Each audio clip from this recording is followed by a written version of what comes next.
let's see this. How Kim Jong-un travels.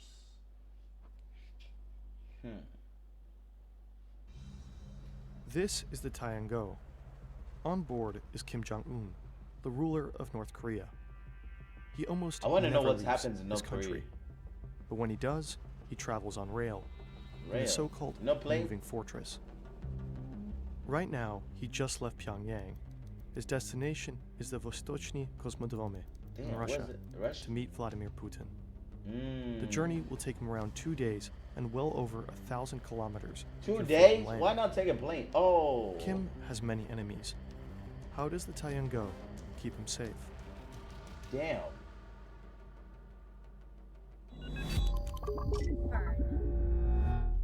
Only a few North Koreans have access to the regular internet. If you're able to watch this video, you're probably living in a country that allows you to access all the websites and platforms the world has to offer. Well, most of them. NordVPN can help you bypass geo-blockings. From forms like to find the personal. Go to NordVPN for sponsor. Taeyang-go is escorted by 2 additional trains. One drives ahead to check for dangers, like planted explosives on the tracks or ambushes on the sides. Oh, no. The other one secures the back. It is filled with heavily armed security, ready to rush to the Supreme Leader's rescue, if need be. Damn. A helicopter scouts the area ahead. He accompanies the convoy the entire time Kim is traveling through North Korean territory. Cargo planes station additional personnel at the closest airports along the route. The Taeyang-go has reinforced bulletproof windows. Its walls and bottom are hardened to withstand explosions. Damn. Multiple compartments are carrying heavy weaponry. The train is equipped to fight back against attacks. We're moving in an apocalyptic train from above with anti-aircraft missiles. It also carries anti-tank missiles and 2 machine guns to aggressively fend off attacks from either side of the tracks. If all defenses fail, the train carries a helicopter so Kim can flee from the scene. Damn. All this makes Kim's train extremely safe, but also extremely heavy. The Taeyang-go travels at only 60 kilometers per hour, sometimes even slower, due to the poor condition of railways in North Korea. When the train passes by a station, the power is cut off on all other tracks.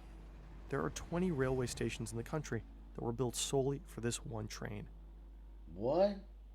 So people in Korea don't take the train? No Korea? Because of the slow speeds, Kim might be on the road for several days on end, just like during this particular trip to meet Putin. On board, he has everything he needs to govern his country day and night. An office with a desk, laptop, television, fax machine, satellite phone, and a map of China and the Korean peninsula on the wall. A reception room, a meeting room with a table. The interior style is quite eclectic.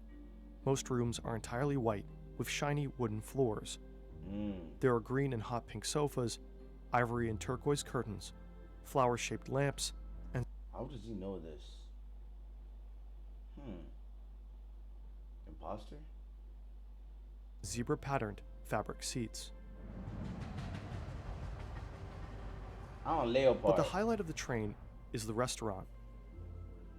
On board, you can find all sorts of delicacies from Korean, Russian, Chinese, Japanese, and French cuisine. Kim Jong-un won't get bored during the journey either.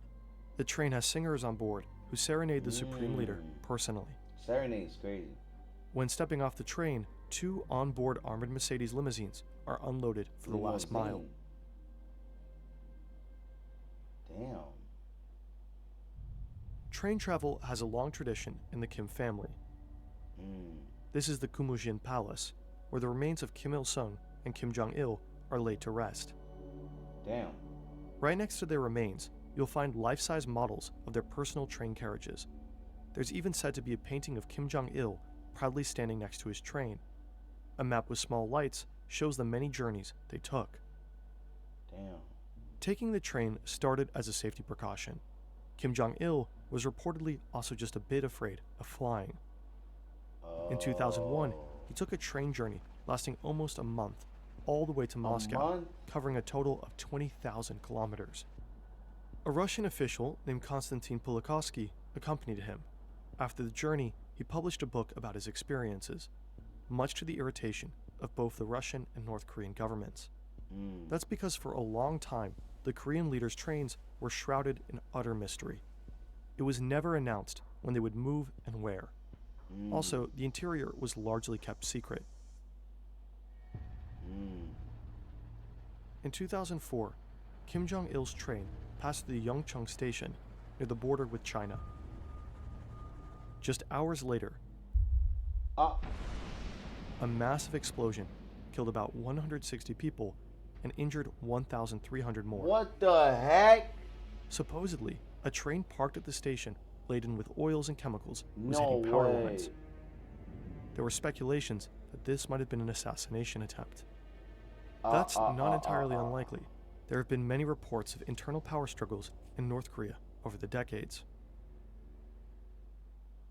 The security of the train was reportedly boosted after the incident. In 2009, Russian photographers were banned from taking pictures of the train while it was en route to the then president Dmitry Medvedev. Entire villages in Siberia were instructed to stay indoors until the train had passed. In the era of smartphones, this is no longer possible and, in some cases, not really desired, because the train also serves propaganda purposes. How? The Taeyang-go fittingly means sun. It has become a powerful symbol for North Korea. Kim Jong-un is said to use it to appear down to earth and close to the people, in stark contrast to the lofty image of the US president in his giant jumbo jet, and political leaders traveling by train is one way or another a symbol. After the invasion of Ukraine, the airspace above the country became unsafe. Many Western leaders started to visit Kiev by train through Poland. This has been coined as iron diplomacy. In the case of North Korea, the Taeyang-go in some ways accentuates just how uniquely isolated the country is. The supreme leaders rarely, or perhaps never, visit most parts of the world. There's also a certain irony in the train supposedly symbolizing the modesty of the Kim family. What's that noting? Journeys always have a destination. Kim's train finally arrives at Vostochny Kosmodrom. I think I've been in a train, but when I was small, like kid. I don't remember being in it. He's greeted with one of the longest and perhaps most uncomfortable handshakes in history. Oh, heck nah. They're translating everything. Then, Putin gives him the full tour, a spaceport, an aircraft factory, and the Pacific Fleet. Later, there's vodka, a ballet performance, and a walrus show. The reason the two men meet is quite serious. They didn't drink nothing. Russia is running low on ammunition and allies in its war against Ukraine. North Korea has enormous stocks of ammo and is not afraid to supply it. In return, the country could receive technical support from Russia for building new satellites and missiles for its nuclear weapons program. No official outcome has been announced, but Russian Foreign Minister Sergei Lavrov recently visited Pyongyang shortly after the meeting. He thanked North Korea for its support in the Ukraine conflict and reaffirmed the partnership between both countries.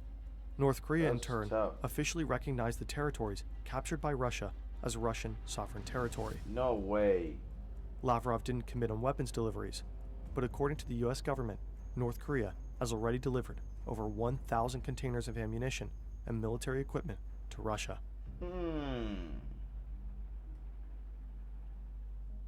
North Korea and Russia both have very few international allies left. While the Taeyang-go tries to be a symbol of power for North Korea, it is also a sign of the country's deep isolation. Vladimir Putin has accepted an offer to visit Kim Jong-un in return. This would be a good chance for him to take his very own ghost train. Ghost train? He has a train? Damn! Oh, I wanted to see that ghost train though. That's crazy though. Damn. Who lives in an apocalypse?